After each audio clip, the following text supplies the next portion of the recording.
Stepping off the porch stoop. Good morning, guys. Afternoon, I mean. It's about 1:30-ish on a Sunday, and it is just beautiful. You hear that bird? Let's listen.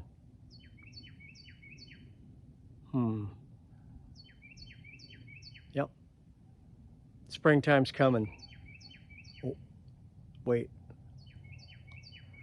I understand. Your family lives close by. You're looking to build a nest in the area. Yeah. All right. So yeah, we've got spring coming. The birds know it. I had some compost that I'd set out there in a bucket it was cold. I figured it wouldn't smell if I put it over by this garage here. And within a couple of days, bees were coming around, and that was an exciting discovery too. So yeah, it's mid-50s, guys. The sky is blue. We're in Zone 6B, Southern Indiana. We've got a little piece of winter coming still, but we're seeing the light. The days are getting longer, minute by minute, almost literally minute by minute, each day. And as I like to say, spring is creeping north. It's somewhere in central Alabama right now. In 2 or 3 weeks, it'll be in southern Tennessee, creeping this way. That's not really the way it works, but I like to think of spring as literally approaching. It's kind of cool. Anyway, let's take a look at, not the 5x3. We'll do a drive-by of the 5x3 real quick and take a peek at it. Just a quick glance on our way to the 8x3. We're going to do something there today. First of all, I want to show you these pots. Last year, I did a lot of pots out of necessity. You know, put the fish remains in the bottom like the Indians used to do. Not pots, but they'd put them in the ground at the base of a corn plant or something. I did it for my tomatoes. It seemed to help a lot, adding nutrients from the bottom up. This year, we bought a couple more pots over at the store the other day. These were really cheap, like 15 bucks. And they're half barrels. Great planters. So I'm going to carry on with this pots thing, even though we've got a lot more room to plant into this year. So, I mean, I'm going to turn the camera around here. We've got this bed over here. You see the sort of curved bed at the bottom of this tiered area right here. That's all covered in leaves. It's got my first batch of finished compost on it. I'm excited about that. We're going to be planted into that this year. That used to be just miniature rose bushes, and we've kind of scattered them around the property, replanted them. This triangle, which has been covered in wood chips for well over a year and a half now, we're going to plant into that. Hopefully this giant elm here won't create too much of an issue with that, but I think we'll get plenty of sun there. Haven't decided what we're going to put there, but I was digging around, doing some light weeding.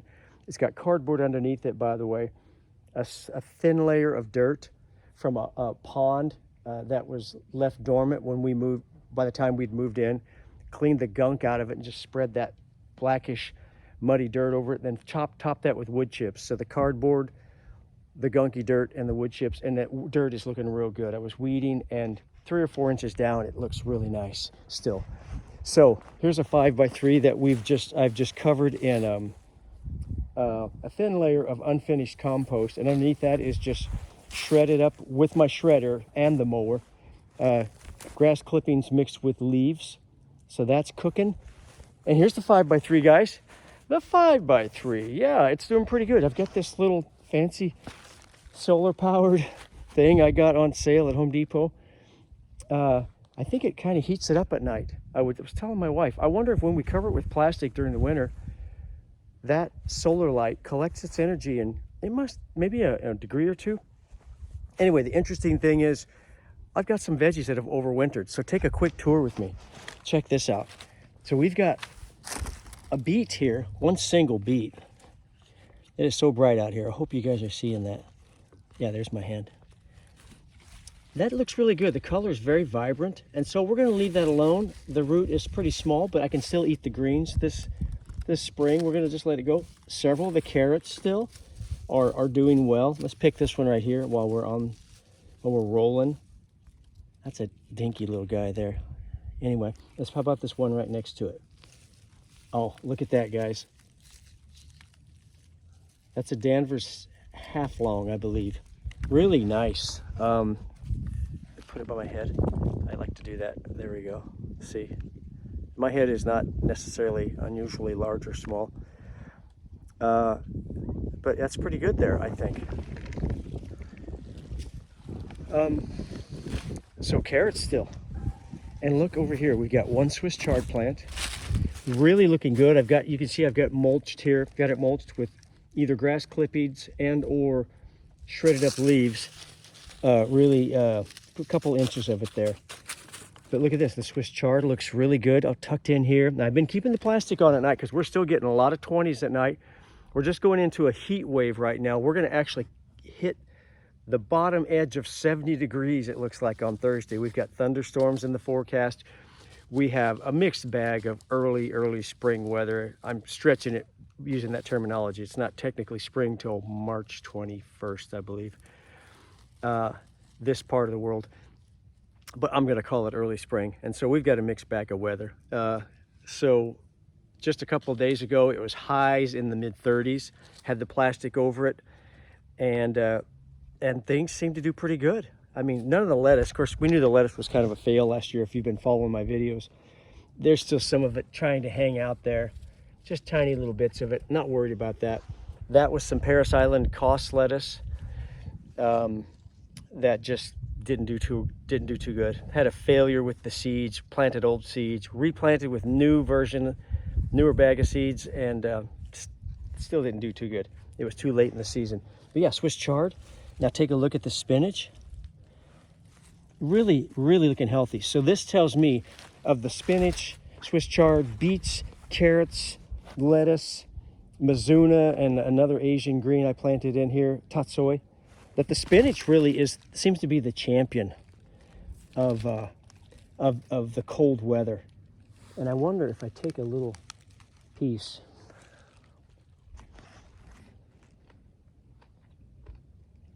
It's not really sweet. I think it's still struggling to take off again, but it is good flavor.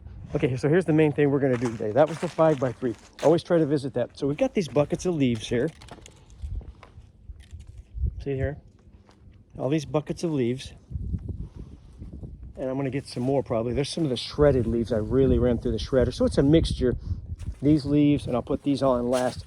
They're gonna go on top of this. So now last year in the early fall, I did the same as I did with that other 8x3 over there. So we have an 8x3, a 5x3 in the middle, and then an 8x3 here. So on this end, I did similar to what I did with that 8x3.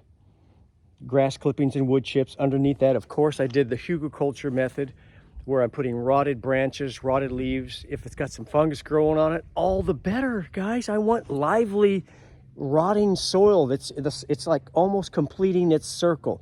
I don't want to put fresh branches in here because I'll be waiting literally years for that, for those branches underneath to break down and to feed the soil from the bottom up. Similar to that fish idea with the buckets I was talking about with the tomato plants. So we got hugelkultur on the bottom of all of these, and both 8x3s in particular, what we're talking about now, topped with shredded leaves and weeds that were dead. No weed seeds, if I could help it. More like the stalks of weeds. I had some giant grass down yonder that was like 6-8 feet tall that my wife and I got rid of as soon as we moved in last winter, about a year ago. And I used those, all ran over with the mower and put in here on top of the hugelkultur wood. Topped that with some, a thin layer of compost like over here. But in this bed, I planted a cover crop of red clover, crimson clover, spring oats, which for some reason spring oats is deciding it's still going to grow. So maybe this far south, even though we've had 2 really hard stretches of weather, that's the spring oats. Still kicking here and there. And you can see a lot of it's died back right in here. If you look at the brown shriveled up stuff, that's all the spring oats that did die. But the stuff in the middle, I guess the stuff on the edges, you know, of course the bed's going to be a little colder on the edges. Stuff in the middle still persisted. There was daikon radish in this.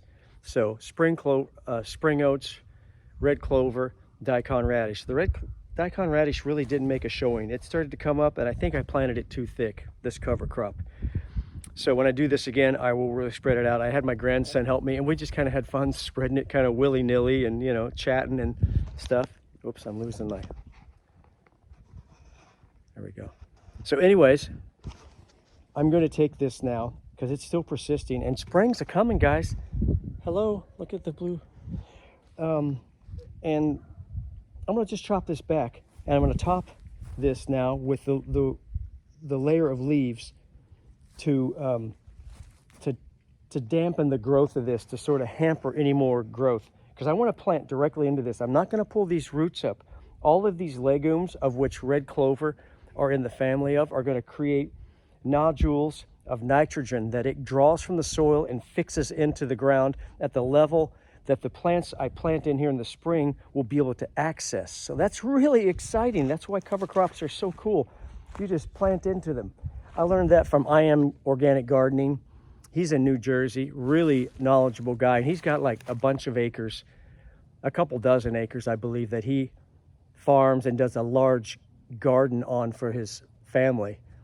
And he does professional farming too, I believe, as his living. But he really, I've studied him a lot this last year in doing cover crops. And you'll see other guys, James Prigioni will talk about that. Not so much with James, but I do believe he touches on it. Certainly Epic Gardening talks about it. These are things that gardeners need to be sharing, and I'm glad these bigger guys are sharing it, because that's really great news for us to do gardening easily. Is just plant this stuff over the top of a thin layer of compost in the fall, and it reaches down in there several inches, sometimes feet, into the ground, drawing up into that layer beyond where I put that thin layer of compost, into that rotting debris, and helps turn it into soil, creating that fungal symbiotic relationship with the plants, fungal and bacterial symbiotic relationship with the plants, and just getting a healthy, active, partying down kind of life of the soil, and that's what we want. So I'm going to chop this back. I'm going to cut to stop the film. I'm going to do this, and I'll come back and show you what I did. Talk to you in a little bit. Okay, we're back. We've stepped off the porch stoop. I want to show you guys. I used a, it's called a Mattox, M-A-T-O-X, Mattox. You can see, I'm going to do a little close up here. I put this on my grinder, and can you see that? I really sharpened the edge of that thing. I don't know if you can see that or not, but so I could really just peel off the last, the top, I mean, inch or so only. I don't want to dig down and completely uproot these. I want those roots intact, of this red clover in particular, but all those roots of this cover crop, whether it's the clover, the daikon radish, or the oats, will break down in a way that just feeds the soil once again at the root level of the new plants that I'm planting for eating, for consumption. So anyway, the red clover in particular is going to draw up nitrogen from the soil and fix it at the right spot for the next plants in line. And that's why you'll see a lot of times market gardeners or real serious gardeners will plant peas or beans or something like that, and then they'll follow it as a second season crop of whatever, peas followed by squash or something like that. I'm just giving a for instance there. Peas followed by tomatoes, because those peas are a legume as well, just like red clover. And they'll, by the way, peas, beans, clover, those are all something we call a legume, like a bean. Basically in the bean kind of family. Yeah. Anyway, so here it is, finished product. So now you can see it's a little different color in the middle. And that is because, go over to here so you don't see my shadow. I just used some shredded leaves in the middle I had in a bucket. These are just 4 buckets of leaves I had laying around. Obviously these in the foreground are not nearly as shredded as the ones in the middle, but they were already starting to break down because they've been sitting in this bucket for over a month. Look, there's this piece of bark right there. You know, it's okay. And you'll see little shards of the cover crop here and there. No big deal. So this is to kind of kill off the sunlight. So this hampers the growth of this cover crop, because I want it to stop growing now so that next month or so I can start thinking about planting into this. Now, also, that sun is so bright, isn't it? Whew. Also, if we do get another freeze, I'm gonna rake this back. I may even take these buckets and just fill it back into the buckets. I know it seems like a lot of work, but I wanna let that freeze where I've jumbled up the ground and kind of opened it up a little bit on the surface. Like I say, I didn't dig very deep in there. I wanna keep those roots intact by and large. I'm gonna try to expose that ground to the freezing so it continues to kill off the stuff. Now that I've jumbled it up, it's really gonna be effective as a killing off agent, because I want the cover crop going. I don't want to compete to it. It'll become weeds, in other words, by April if I don't have it gone by then, by and large. I want to have this, I want the benefits of the cover crop without having the cover crop around anymore. There's a time and a place for everything.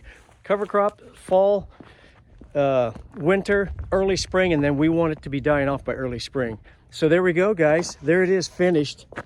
Had a cover crop there, just like the other 8x3 in its format of building layers. But here I didn't just stop with hugelkultur and the twigs and leaves and layer of dirt. I planted a cover crop, and now we've killed that cover crop off, in essence, by and large, covered it with leaves to suppress the growth of it. And then if I get another freeze, I'll pull those leaves off, at least pull them to the side where it was growing really thick in the middle, and let that middle be exposed to the cold weather and continue killing off that cover crop, so that in a month or so I'm ready to plant, and we're going to plant stuff, and it's going to be good. That was not a rhyme. We're going to work on it though, guys. Hey, thanks for joining. I got 400 subscribers now. I'm really excited about that. Show you a little side thing here, and I really appreciate you guys.